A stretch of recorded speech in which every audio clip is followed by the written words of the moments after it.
Hello everyone. Today we are coming back with our second lecture of this unit, that is data acquisition and conversion. Last lecture we have discussed what is data acquisition system and the one more topic, that is sensor. We have discussed in last lecture. Today we have to discuss different topic, that is the DAQ system. Okay. So our first slide is so DAQ device. Okay na. Last lecture we discussed sensor. Now it is second part, that is a DAQ device. That is a DAC device, data acquisition devices. Okay.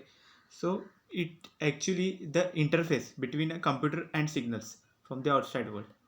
मतलब क्या है data acquisition system device actual में है क्या. Actual में last lecture हमने देखा था सेंसर्स क्या करते हैं, सिग्नल्स एक्सेप्ट कर लेते हैं. ओके ना, सिग्नल डिटेक्ट करते हैं.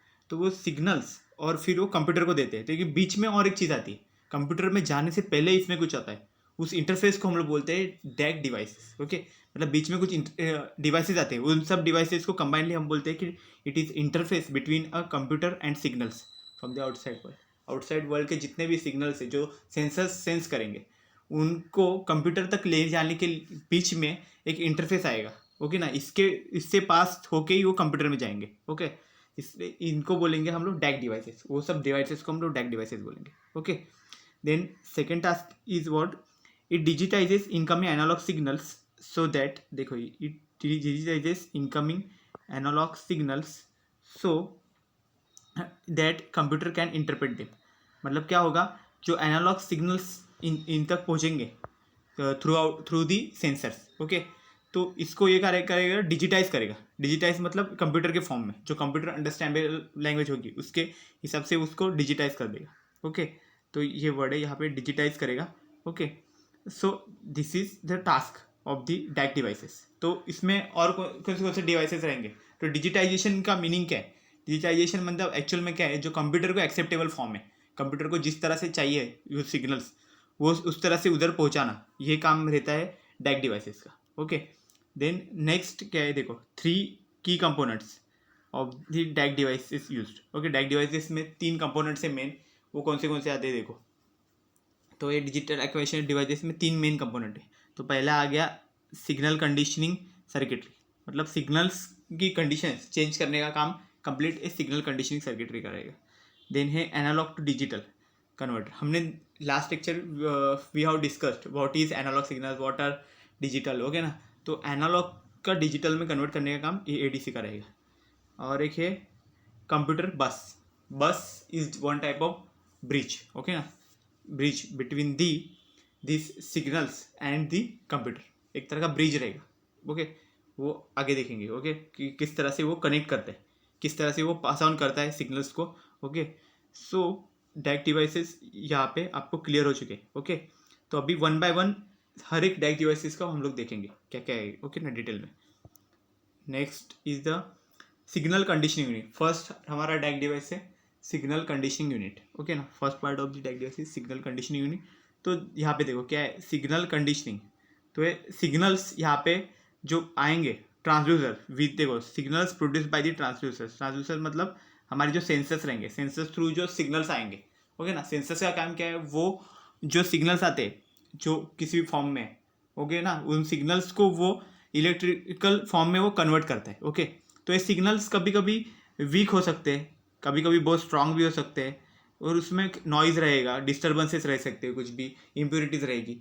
तो इस सब को क्लियर करने का काम ये है सिग्नल कंडीशनिंग यूनिट का. ओके ना, कि मतलब कंप्यूटर जो हमारी मशीनरीज है उनको ऐसे सिग्नल्स नहीं चलेंगे, उनको एक पर्टिकुलर फॉर्मेट में ही चाहिए. कैसे भी कम ज़्यादा, इस कैसे भी वीक स्ट्रांग, ऐसे कैसे भी सिग्नल्स दे देंगे तो नहीं चलेगा. तो उनको वो क्लियर करके ही सिग्नल्स देने पड़ेंगे. तो वो का सब काम किसी का रहेगा, सिग्नल कंडीशनिंग यूनिट का रहेगा. Then next is to convert the signal into the most suitable form. Okay ना, मोस्ट सुटेबल फॉर्म्स मीन्स क्या, the form which acceptable by the computer और मशीनरीज. ओके, उस फॉर्म में उसको कन्वर्ट करना, ये किसका काम है, सिग्नल कंडीशनिंग यूनिट का. This unit working on this work. Okay, that is it convert this signals into the most suitable form. Okay, तो उसके लिए प्रोसेसेस उनकी क्या क्या है, कि एम्पलीफिकेशन एक प्रोसेस है. ठीक है ना, एम्पलीफिकेशन एक प्रोसेस है, एक फिल्ट्रेशन प्रोसेस है, हम लोग आगे देखेंगे, ठीक है ना।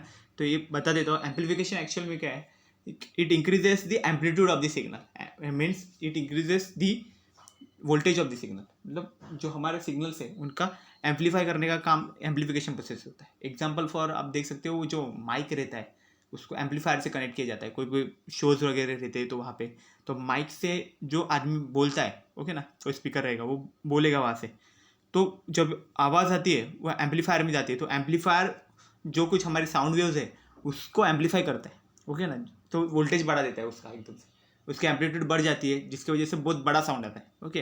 That's the working of the amplification. Then next is a filtration. Filtration means what, to make the noise cancellation process, okay. मतलब फिल्ट्रेशन मतलब उसके अंदर कुछ भी इम्प्योरिटीज होगी, नॉइजेस होंगे, जो कुछ होगा उसको फिल्टर करने का काम मतलब है filtration.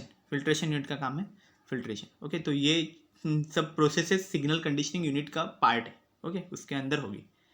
Then next is done by respectively by signal conditioning unit. तो सिग्नल कंडीशनिंग में ये सब चीज़ें होगी, ओके। तो यहाँ पे बेसिकली क्या आइडिया है, देखो सिग्नल्स हमें जो मिलेंगे सेंसर थ्रू, तो सिग्नल्स कैसे रहेंगे, कैसे भी हो सकते हैं, ओके ना, हमारे साउंड वेव्स रहेंगे, कुछ भी रहेंगे, तो उसमें किसी भी तरह का डिस्टर्बेंस आ सकता है, बीच में बैकग्राउंड नॉइज आती है, कभी कभी नॉइजेस क्रिएट हो जाती है, कभी कभी सिग्नल्स हमारे बहुत वीक होंगे, कभी कभी वो स्ट्रांग भी हो सकते हैं, कैसे भी हो सकते हैं सिग्नल्स। तो हमारे मशीनरीज को ऐसे कैसे भी सिग्नल्स नहीं चलेंगे, उनको एक पर्टिकुलर फॉर्मेट में देंगे तो वो डेटा कलेक्ट कर पाएंगे, ठीक है ना। तो हमें वो कंप्यूटर को देने के लिए हमें उसको एक परफेक्ट मैनर में उसको लाना पड़ेगा डेटा को, ओके ना, उस सिग्नल्स को परफेक्ट मैनर में आना चाहिए।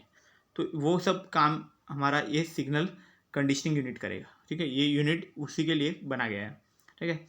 सो to convert this signal into the most suitable form, most suitable form में इसमें कन्वर्ट करने का काम होगा। तो इसके लिए प्रोसेसेस उसकी है, एम्पलीफिकेशन प्रोसेस है, फिल्ट्रेशन प्रोसेस है, वो प्रोसेस से वो जाएगा और वो उसको कन्वर्ट कर देगा, okay.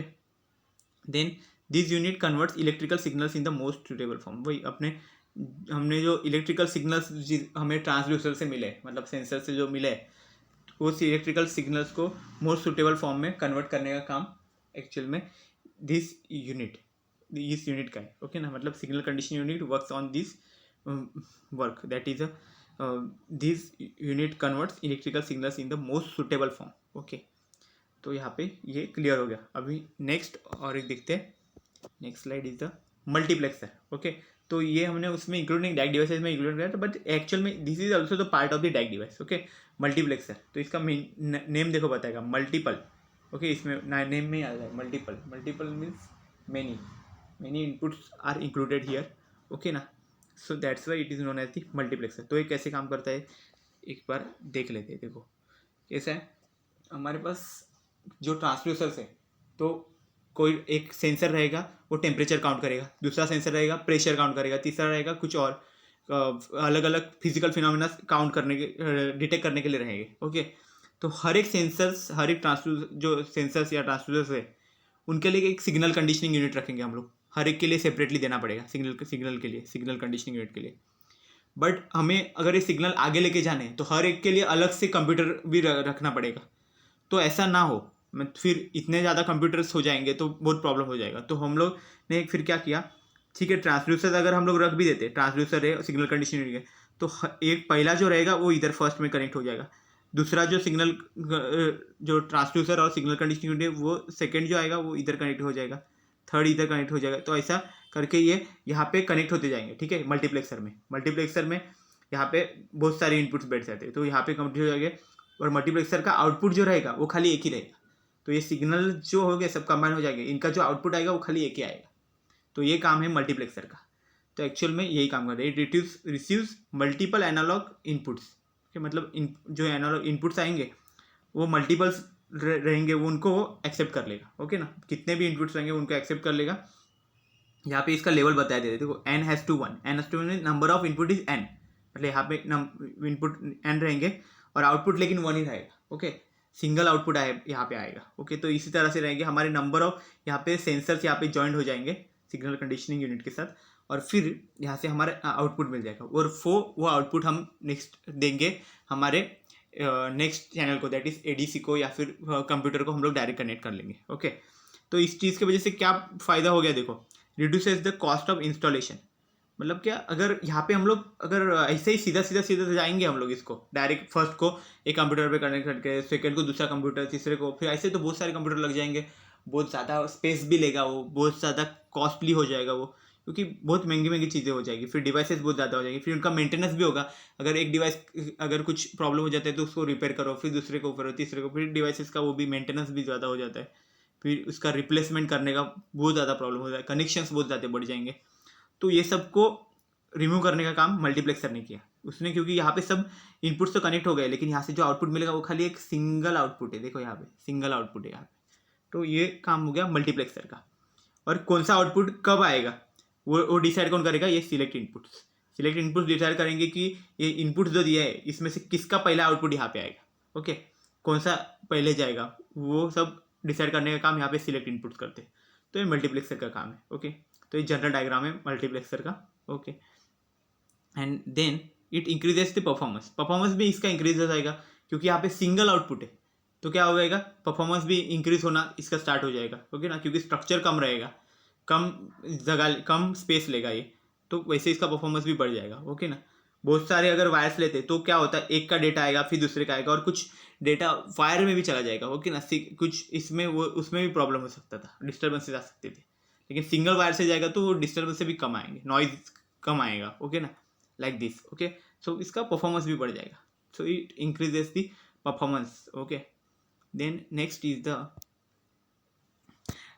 Slide is the analog to digital converters. Okay, तो हमने अभी कहाँ तक पहुँच गए हम लोग, सेंसर्स हो गए हमारे, फिर उसके बाद सिग्नल कंडीशनिंग यूनिट हो गया, उसके बाद हमने मल्टीप्लेक्सर पे दे दिया। अभी मल्टीप्लेक्सर से आगे जाएगा तो कैसे आगे होने वाला है, एनालॉग टू डिजिटल कन्वर्टर्स। मतलब अगर हमारे जो सिग्नल्स है वो अगर एनालॉग में है तो हमें इसकी ज़रूरत पड़ेगी एनालॉग टू डिजिटल कन्वर्टर्स में।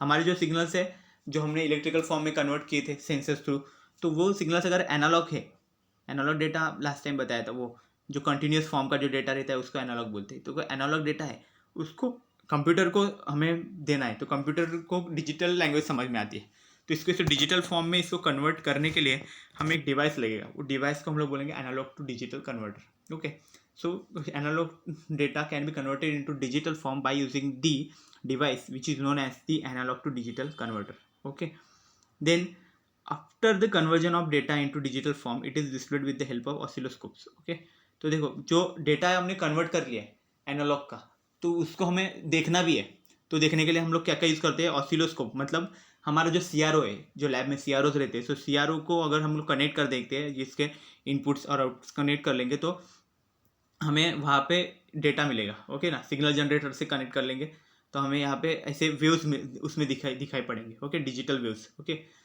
फिर न्यूमेरिकल डिस्प्लेस होंगे, न्यूमेरिकल डिस्प्लेस में हमको डायरेक्ट डिजिटली उसकी वैल्यू शो करेगी। ओके ना, पैनल मीटर्स रहेंगे हमारे, कुछ ना कुछ मीटर्स वगैरह रहेंगे, उसमें भी ऐसे बताया जाएगा। देन ऐसे कुछ चीज़ है। तो देखो एनालॉग सिग्नल एक्चुअली में है क्या, देखो कंटिन्यूस फॉर्म, ये देखो दिखाए जैसे ही दिखाया, कंटिन्यू इंक्रीज हो रहा है, फिर यहाँ से फिर डिक्रीज होके फिर ऐसा पूरा साइकिल कंप्लीट हो गया।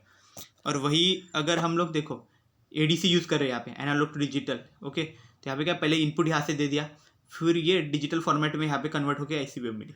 तो डिजिटल फॉर्मेट में कैसा है, देखो यहाँ पे जो पहला लेवल है नीचे का, ये क्या है, 0 लेवल है। ओके, और ये ऊपर का लेवल है 1 लेवल है। ओके, तो क्या हो गया, 0 फिर 1, फिर अगेन ये 1 कांस्टेंट रह गया, फिर वापस 0 आ गया एकदम सडनली, फिर यहाँ पे 1। मतलब यहाँ पे डिस्क्रीट लेवल से, ओके, फिक्स लेवल से एक तो 0 रहेगा या फिर 1 रहेगा। ओके, और यहाँ पे देखो कंटिन्यू ऐसे बढ़ते रहेगा। तो ये एक्चुअल में एनालॉग और डिजिटल का ये डिफरेंस है। ओके ना, तो यही कन्वर्जन यहाँ पे हो रहा है कि एनालॉग जो डेटा है यहाँ पे डिजिटली कैसे कन्वर्ट हो रहा है। तो ओके, इसके अंदर से होगा। Okay, analog to digital converters हम लोग यहाँ पे यूज़ करेंगे। अगर हमारा डेटा अगर एनालॉग है तो इसकी ज़रूरत पड़ेगी, otherwise no need to use the analog to digital converters. Okay, so this is also the DAQ device, that is a DAC device. Okay, then next slide is the computer. अभी हमारा main चीज़ आ गया computer, last जो था part computer. इसके बीच में और एक चीज़ है कि इसको कनेक्ट करने के लिए भी एक चीज़ लगती है, बस बोलते हैं उसे, वो आगे देखते हैं। ठीक है ना, तो पहले देखते हैं कि कंप्यूटर एक्चुअल में क्यों यूज़ हो रहा है। तो कंप्यूटर का तो मेन फंक्शनिंग यहाँ पे ही है, जो कुछ हमने अभी तक किया वो सब लास्ट में पहुँचने वाला है कंप्यूटर के अंदर ही। ओके, सो देखो, so computer why we use, because it controls the operation of the DAC devices and is used for processing, visualizing and storing measurement data. Okay, computer actually use to control the operation, मतलब जो कुछ operation हमें करना है इस पे, कि इसमें प्रोसेस करना है इसको, मतलब कुछ ना कुछ इसमें चेंजेस करने हैं, इसको विजुअलाइज करना है, इसको एक पर्टिकुलर फॉर्मेट में हमको दिखाना है, ओके ना, शो करना है, किसी को रिप्रेजेंट करना है, या फिर इसको स्टोर करना है, उसके बाद जो डेटा रहेगा उसको स्टोर करना है, कहाँ पे रिकॉर्ड करके रखना है, स्टोर करके रखना है, तो वो सब काम कौन करेगा, तो कंप्यूटर। ओके, ये सब चीज़ के लिए हमें कंप्यूटर का यूज़ होगा, ठीक है ना। Then next is the there are different types of computers, okay ना। कंप्यूटर्स अभी पता चल गया क्या क्या यूज़ कर रहे हैं, तो यहाँ पे भी डिफरेंट टाइप्स ऑफ कंप्यूटर्स है जो हम यूज़ करते हैं। तो जैसे मार्केट में हमने देखा होगा कि इस तरह से जो डेस्कटॉप पीसीज भी रहते हैं, ओके ना, ये डेस्कटॉप पीसीज आ गए, ओके। सो ये ऑफिस वर्क में वगैरह ज़्यादा यूज़ होते हैं, ओके। देन नेक्स्ट जो लैब्स वगैरह रहता है उसमें भी ऐसे यूज़ होंगे। देन लैपटॉप्स रहते हैं, लैपटॉप्स हम लोग क्या क्या यूज़ करते हैं, क्योंकि वो पोर्टेबल रहते हैं, तो कहीं पे भी लेके जाने के लिए ईजिली हो जाते हैं, okay. It's portable, that's why we are using more laptops there, okay. Then industries में कंप्यूटर्स रहते हैं, तो ये सब इंडस्ट्रियल वर्क के लिए। सो ऐसे different different types of computer different different चीज़ों टाइम के लिए यूज़ होते हैं, ओके ना। Then next is in computer we require the following software to control the operations. तो कंप्यूटर में अगर कोई भी काम करना है, कंप्यूटर में दो चीज़ें रहती है, एक तो हार्डवेयर रहता है, एक सॉफ्टवेयर रहता है। हार्डवेयर मतलब क्या, उसका जो पार्ट, उसकी जो मशीनरीज है उसे हम हार्डवेयर बोलते हैं कंप्यूटर को, कंप्यूटर के, ओके ना, जिसको हम लोग टच कर सकते हैं, जिसके वजह से सब वर्किंग हो रहा है, तो उसको कंप्यूटर के हार्डवेयर बोलेंगे, ओके। और एक सेकेंड पार्ट रहता है वो सॉफ्टवेयर, जिसे हम लोग देख तो नहीं सकते ऐसे, ओके ना, जिसको टच तो नहीं कर सकते ईजिली, बट एक्चुअल में उसको विजुअलाइज कर सकते हैं, उसके अंदर जो फंक्शनिंग रहेगा, कुछ भी रहेगा, वो सब करने का काम एक्चुअल में है सॉफ्टवेयर का, ओके। तो इसमें देखो हमने दो तरह के सॉफ्टवेयर बताए गए कि इसके अंदर के जो ऑपरेशंस कंट्रोल करने के लिए two types of software are there. तो first is a driver software and second is the application software, okay. So in detail we will discuss here, okay. So next slide is the driver software, okay. So what is driver software? So name itself giving some information that is a driver. Driver मतलब actual में क्या है, जो drives करता है, drive करता है मतलब जो गाड़ी ड्राइव करने वाला ड्राइवर रहता है वो क्या करता है, एक जगह से दूसरी जगह पे पैसेंजर्स को लेके जाता है। तो इसका भी वही काम है, ये एक्चुअल में क्या करता है, डेटा को लेके जाता है एक जगह से दूसरी जगह पे, ओके। तो ड्राइवर का भी काम यही है कि एक एप्लीकेशन, एक डिवाइस है, उसमें से डेटा दूसरे डिवाइस में लेके जाने का काम भी ड्राइवर का ही रहेगा, ठीक है ना। एक जगह से दूसरी जगह पे लेके जाने का काम ये सब ड्राइवर करता है, ओके।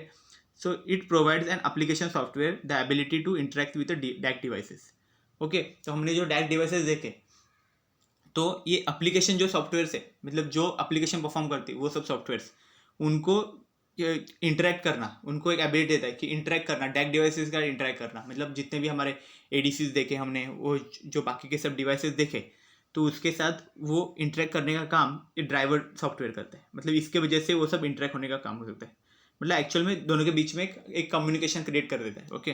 देन देखो क्या है, it simplifies communication with the DAQ, okay. तो ये सिंप्लीफाई करता है communication with the DAQ devices by abstracting low level hardware commands and register level programming. तो देखो ये क्या है, low level hardware commands, commands मतलब इंस्ट्रक्शंस, हमने जो प्रोग्रामिंग में जो इंस्ट्रक्शंस हम लोग देते हैं, तो वो लो लेवल लैंग्वेज में कमांड्स क्रिएट करके फिर उसमें रजिस्टर लेवल प्रोग्रामिंग करते, registers by using the registers, जो प्रोग्रामिंग होगा उससे वो कम्युनिकेशन उसका सिंप्लीफाई करने की कोशिश ये सब ड्राइवर में होता है, ओके। ये ड्राइवर परफॉर्म करता है, ठीक है ना, कि हमारा कम्युनिकेशन डैक डिवाइसेस का इजीली हो, वे काम करने का ड्राइवर करता है, ओके। देन क्या, it exposes an application programming interface. तो ये क्या है, देखो एप्लीकेशन प्रोग्रामिंग इंटरफेस ये इंपॉर्टेंट चीज़ है ड्राइवर में। तो एक्चुअल में क्या है, देखो अगर कंसिडर कर लो कि आप एक रेस्टोरेंट में बैठे हो, ठीक है, यहाँ पे रेस्टोरेंट है, यहाँ पे आप रेस्टोरेंट के अंदर एंटर होते हो, यहाँ पे एक टेबल है, यहाँ पे आप बैठ चुके हो, ठीक है, यहाँ पे चेयर है, चेयर के यहाँ पे आप रेस्टोरेंट में बैठ चुके हो, and then there is one compartment like this, okay, and here is the main chef is there, okay, and chefs cooking food, okay. और आप यहाँ पे बैठे हुए हो, okay, but you want some food, okay, आपके सामने मेन्यूज खड़ा है, ठीक है, सब है, but you want some food and they are not coming there and you are not going there, okay. Means आप उधर नहीं जा रहे हो और वो यहाँ पे नहीं आ रहे, तो बीच में कम्युनिकेशन के लिए कुछ तो चाहिए ना। तो फिर सडनली एक वेटर आ जाता है, ओके, एक वेटर आ जाता है, ठीक है ना। तो वो यहाँ पे आपके लिए काम करेगा, वो यहाँ पे आके आपका ऑर्डर लेगा, वहाँ से दे देगा। तो यहाँ पे जो वेटर जो वर्किंग कर रहा है ना, उसी को वो एक्चुअल में है एप्लीकेशन प्रोग्रामिंग इंटरफेस। ओके, तो एप्लीकेशन प्रोग्रामिंग इंटरफेस का काम क्या है? कम्युनिकेशन करना, मतलब डेटा सेंड करना, रिसीव करना, देना, यहाँ पे भेजना वगैरह, वो सब काम रहता है एप्लीकेशन प्रोग्रामिंग इंटरफेस। मतलब ड्राइवर एक्चुअल वर्क कर रहा है इस प्रोसेस पे, एप्लीकेशन प्रोग्रामिंग इंटरफेस पे काम कर रहा है। ओके ना, मतलब जो एप्लीकेशन परफॉर्म हो रहे उसके लिए जो मेन चीज़ है, जो डेटा रिसीव करना और डेटा ट्रांसमिट करना, वो दोनों काम एक कौन कर रहा है? तो ये ड्राइवर्स कर रहे हैं। तो इसी को हम लोग नाम दिया है application programming interface. Okay, then next one is the one more software is included, that is application software. तो इसका नेम बता रहा है एप्लीकेशन, मतलब कुछ ना कुछ एप्लीकेशन परफॉर्म करने के लिए बनाया गया है। ओके ना, तो क्या होगा, जो कंप्यूटर रहेगा उसमें हमें अलग अलग तरह के एप्लीकेशन, हमारे एप्लीकेशन बढ़ते जाते हैं। ओके ना, आज हमें ये करना है, कल हमें ये करना है, फिर परसों हमें वो करना है। तो हर चीज़ के लिए हमने अलग अलग तरह के एप्लीकेशन बनाए गए। तो एप्लीकेशन को परफॉर्म करने के काम कौन करता है? Application software.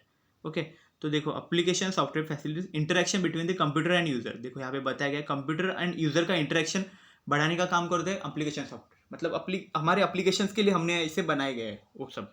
तो वो एप्लीकेशन सॉफ्टवेयर के थ्रू वो परफॉर्म होते हैं कि कंप्यूटर और यूजर का इंटरेक्शन उससे बढ़ेगा। ओके, देन इसमें क्या क्या होने वाला है देखो, it is use for acquiring, analysing and presenting measurement data. Acquiring means it collects the data. Okay ना, taking the data. Analysing means it studies. Okay ना, एनालाइजिंग मीन्स उसके ऊपर स्टडी करेगा, वो देखेगा उसको, ठीक है, क्या क्या चीज़ है वो सब, कि एक्चुअल में कमांड क्या दी गई, हमें करना क्या है, रिएक्ट क्या करना है, वो सब चीज़ को हम बोलेंगे analysing. Then presenting measurement data, मतलब उसको एक जगह पे प्रेजेंट करना, मतलब उसको रिकॉर्ड करके स्टोर कर देना, इसको बोलेंगे presenting measurement data. Okay, then next is it is either a pre-built application, with the predefined functionality। Okay, मतलब ये एक्चुअल में क्या है, एक पहले से ही प्री बिल्ट है, मतलब इनबिल्ट हम लोग बोलते हैं एप्लीकेशन है, जिसमें एडवांस पहले से ही रखा हुआ रहेगा। Okay, with pre defined functionality, मतलब फंक्शन भी उसके फिक्स है। ओके, एक तो ये ऐसा हो सकता है, या फिर और ए programming environment for building application means, और एक ऑप्शन है इसमें, वो है कि हम लोग खुद प्रोग्राम करके इसको एप्लीकेशन हमारे हिसाब से, हमें जो फंक्शन चाहिए उसके हिसाब से इसको प्रोग्रामिंग कर सकते हैं। ऐसे ये दो तरह के एप्लीकेशन सॉफ्टवेयर में हो सकते हैं। ओके ना, एक एप्लीकेशन सॉफ्टवेयर की जो इनबिल्ट है, जिसमें हम लोग कुछ चेंज नहीं कर सकते, बट उसमें फंक्शंस हो रहे। ओके ना, इनबिल्ट उसके एक प्री डिफाइंड फंक्शंस भी है, वो फंक्शन पर काम करेगा। या फिर अदर एक क्या है कि programming environment for building application with custom functionality. Custom means हमें जैसे चाहिए वैसे हम लोग उसको कस्टमाइज कर सकते हैं, ऐसे functionalities with the programming use करके हम लोग वैसे फंक्शनलिटीज डाल सकते हैं, ठीक है ना। तो वैसे एप्लीकेशन को हम लोग क्या बोलेंगे? कस्टम एप्लीकेशन, क्योंकि हम लोग उसे कस्टमाइज कर सकते हैं। ओके ना, मतलब मॉडिफाई कर सकते हैं, चेंजेस कर सकते हैं। Then custom applications are often use to automate multiple functions of DAQ device. Okay, यह भी कस्टम एप्लीकेशन का फायदा है कि इसमें हम लोग ऑटोमेट कर सकते हैं मल्टीपल फंक्शंस। ओके, जैसे जैसे हमारे फंक्शनलिटीज बढ़ेंगे, हमें और फंक्शन इसमें इंक्लूड करने हैं, तो हम लोग धीरे धीरे इसको ऑटोमेट करते जाएंगे और इसके फंक्शंस हम बढ़ाते जाएंगे। ओके, तो ये एक्चुअल में वर्किंग किसका है? तो एप्लीकेशन सॉफ्टवेयर का है। Okay, so this is the main working of the application software. तो कंप्यूटर के अंदर एक ड्राइवर सॉफ्टवेयर, एक एप्लीकेशन सॉफ्टवेयर, ये दोनों वर्किंग करके कंप्यूटर एक्चुअल में परफॉर्म कर रहे हैं। उसके अंदर के जो कुछ ऑपरेशन है उसको कंट्रोल करने का काम ये दोनों कर रहे हैं। ओके, तो this is clear. Okay, so this is enough for the today. Okay, I hope you clear all these things. Thank you very much.